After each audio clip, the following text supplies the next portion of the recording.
Welcome to Yoga with Subhash. In this segment, we will practice 3 rounds of Surya Namaskar or the sun salutation. In the second round, we will integrate the practice of the Trikonasana or the triangle pose. So let's get started.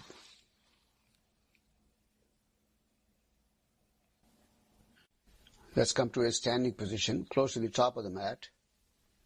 Bring the feet together or just slightly apart but parallel to each other. As you exhale, bring the palms together in the prayer position. As you inhale, stretch the arms in front. Slowly begin to raise them up. Try to pull the hands up toward the ceiling and then push the arms back behind the ears. Look up if you comfortably can. As you exhale, begin to bend forward. Keep the arms against the ears. In your final position, drop the hands so you can try to get close to the toes. Now bend the knees, place the palms alongside the feet on the floor. Bring the left foot all the way back.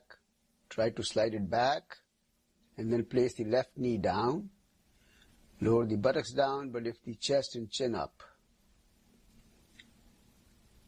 As you exhale, bring the right foot back, join the feet together, lift the buttocks up toward the ceiling, try to press the heels closer to the floor behind you, and look at your feet. This is the downward facing dog, Adho Mukha Svanasana. And now bring the knees down, chest and chin to the floor. This is called the Ashtanga Mudra, 8 limbs on the floor. Buttocks lifted up slightly.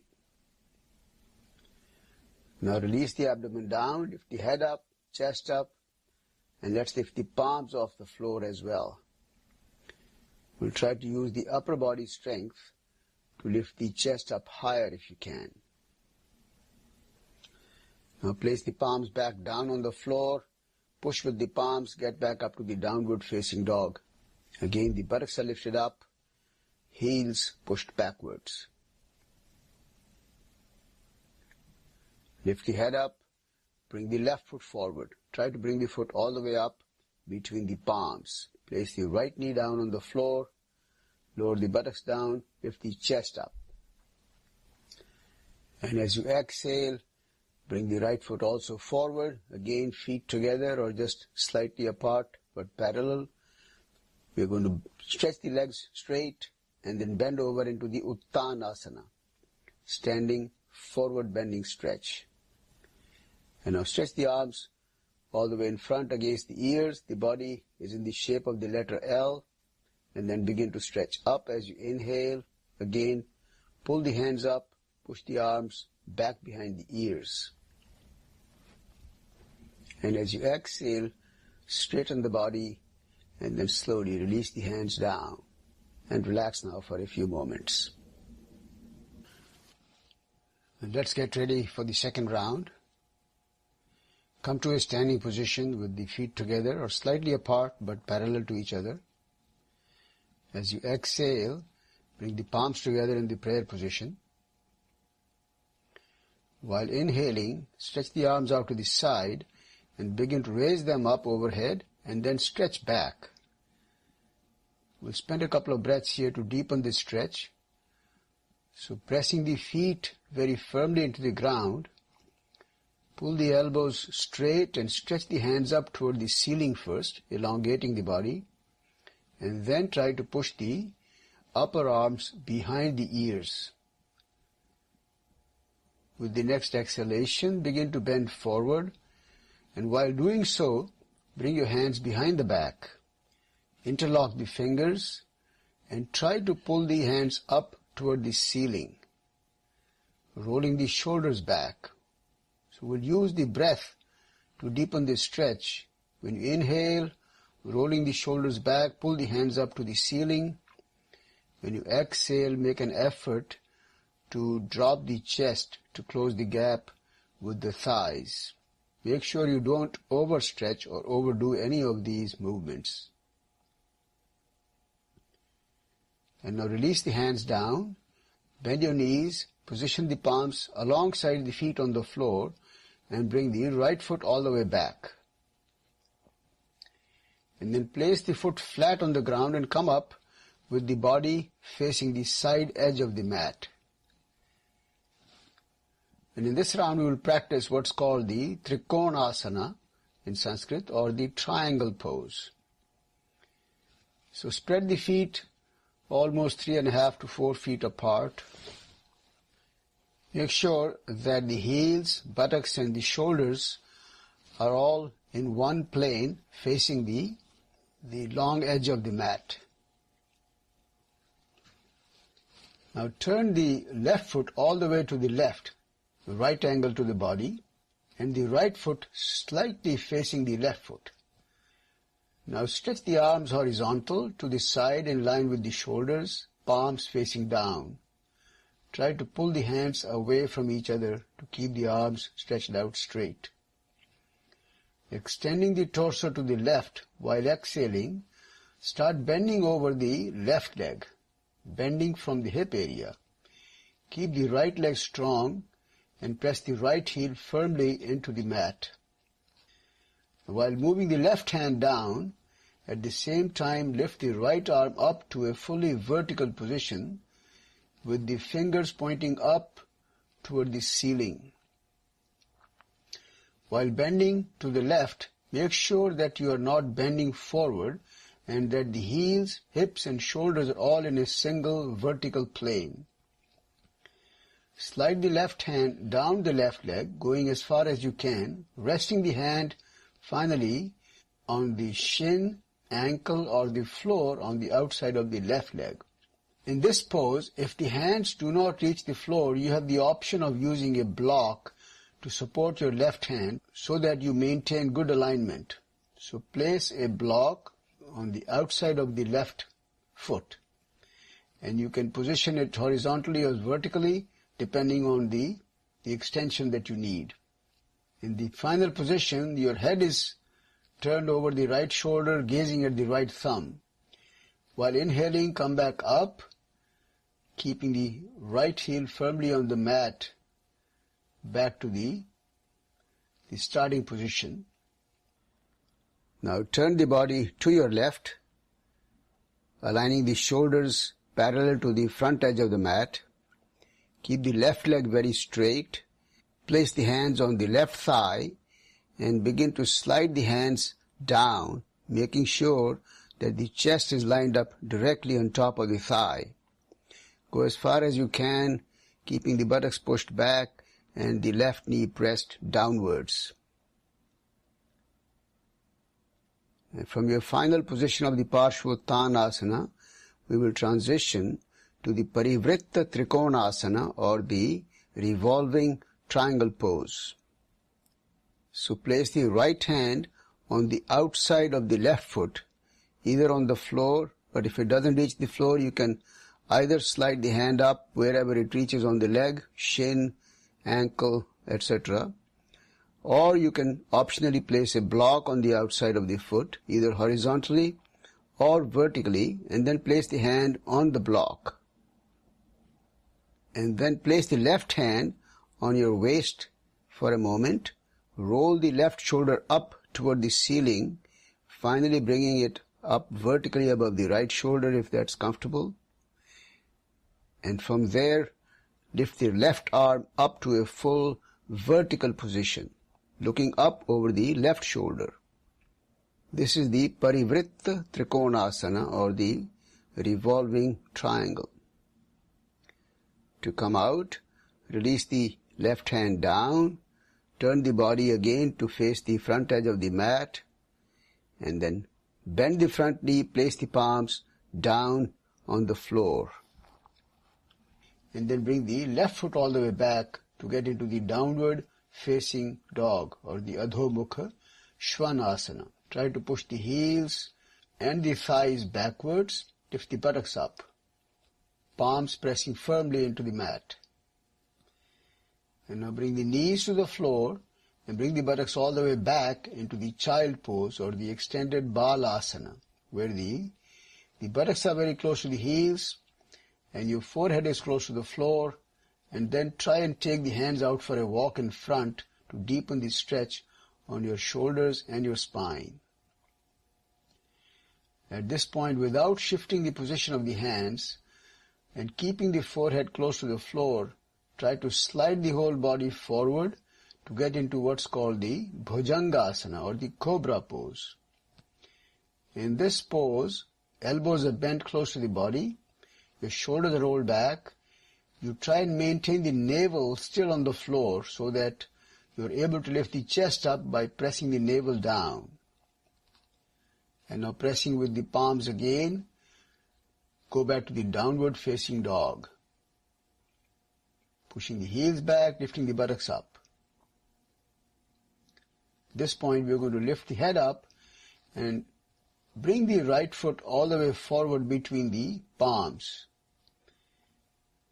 Come up with the left foot flat on the ground, and now we will repeat the same movements for the triangle pose or the Trikonasana that we did on the other side. So once again, stand erect facing the long edge of the mat with the feet about 3.5 to 4 feet apart. This time turn the right foot all the way to the right angle to the body, and the left foot slightly facing the right foot. Now stretch the arms out horizontal to the side in line with the shoulders, palms facing down. Extending the torso to the right while exhaling, start bending over the right leg. While you're moving the right hand down, at the same time lift the left arm up to a fully vertical position. While bending to the right, make sure that you're not bending forward and that the heels, hips and shoulders are all in a single vertical plane. Slide the right hand down the right leg, going as far as you can, resting the hand on the shin, ankle or the floor on the outside of the right leg. If your hand does not reach the floor, you have the option of using a block to support your body and maintain good alignment. Now while inhaling, come back up, keeping the left heel firmly on the mat to the starting position with the arms horizontal. And now turn the body to the right, facing the front edge of the mat. Keep the right leg very straight. Place the hands on top of the thigh, and then slide the hands down the leg into the Parshvottanasana or the standing deep side stretch. Make sure that the chest lines up directly on top of the thigh, and then make the effort to drop the chest closer and closer to the thigh in front. Go as far as you can. And from here, we will transition to the Parivritta Trikonasana or the revolving triangle pose. So place the left hand on the outside of the right foot, either on the floor. If it doesn't reach the floor, place it on the shin or the ankle area, or optionally use a block, place it on the outside of the foot, either horizontally or vertically, depending on the extension needed, and place the hand on the block. Place the right hand on your waist first, roll the right shoulder up toward the ceiling, eventually trying to bring it vertically above the left shoulder. And finally raise the right arm up to a full vertical position, keeping the right shoulder rolled backwards, arm fully vertical. Again, this is the Parivritta Trikonasana, revolving triangle pose. To come out, release the hand down, turn the body to face the front edge of the mat, bend the knee and place the palms on the floor. And bring the left foot forward. Now bring the feet together or slightly apart, parallel to each other. Keep the legs very straight, bending over into the Uttanasana or the standing forward bending stretch. Now while inhaling, spread the arms out to the side, slowly stretch up, pull the hands up toward the ceiling and then stretch back with the upper arms pushed behind the ears. As you exhale, come back up to a fully standing position with the palms together in the prayer position. Finally, release the hands down and relax for a few moments. And now let's get ready for the final round. So once again, feet together or just slightly apart, parallel to each other. As you exhale, palms together. As you inhale, bring the arms out in front, stretch them all the way up. Pull the hands up and push the arms back behind the ears. As you exhale, slowly begin to bend forward. Keep the arms against the ears. In the final position, drop the hands so you can get close to the toes. Now bend the knees. Place the palms alongside the feet on the floor. Toes and fingertips aligned. Bring the left foot back. This time we'll keep the left leg very straight. So try to push the heel back. Lift the thigh up slightly to straighten the leg. Drop the buttocks down but lift the chest up. And now bring the right foot back. We'll get into the position called the plank position. In the plank position, the heels, buttocks and the shoulders are in a straight line. Shoulders are vertically positioned above the hands. The whole body in a straight line. And now bring the knees, chest and chin down to the floor. Once again, the buttocks are lifted up. And now release the abdomen down. And slowly, as you lift the head up, chest up, this time we'll stretch the elbows straight and then try to get into this pose called the upward facing dog. The shoulders are positioned vertically above the hands, thighs are pressing down, toes are pointing back. With the tops of the feet flat on the ground, if you feel comfortable, try to push with the top of the feet and lift the knees off the floor to get into the upward facing dog. When you lift the knees up, still try to press the thighs down toward the floor. Chest lifted up. And now once again, push again with the palms. This time get back to the downward facing dog. Buttocks lifted up. Heels are pressed downwards. Lift the head up, bring the left foot forward. Again try to bring the foot all the way up between the palms. We'll keep the right leg very straight behind, pushing the heel back, lifting the thigh up slightly, dropping the buttocks down, and then lifting the chest up. And now slowly bring the right foot also forward, feet together, and then we'll stretch the legs straight. Knees are straight, bending over into the Uttanasana. Slowly, as you inhale, bring the arms against the ears, L shape, and then slowly begin to stretch up, stretch back, try to pull the hands up, push the arms back behind the ears. And as you exhale, straighten the body up, and finally release the hands, and then relaxed position. I thank you for watching this video. I hope you will enjoy practicing with me. As always, I'd love to hear your feedback or comments, and I hope to see you back for a future video. Namaste, and have a wonderful day.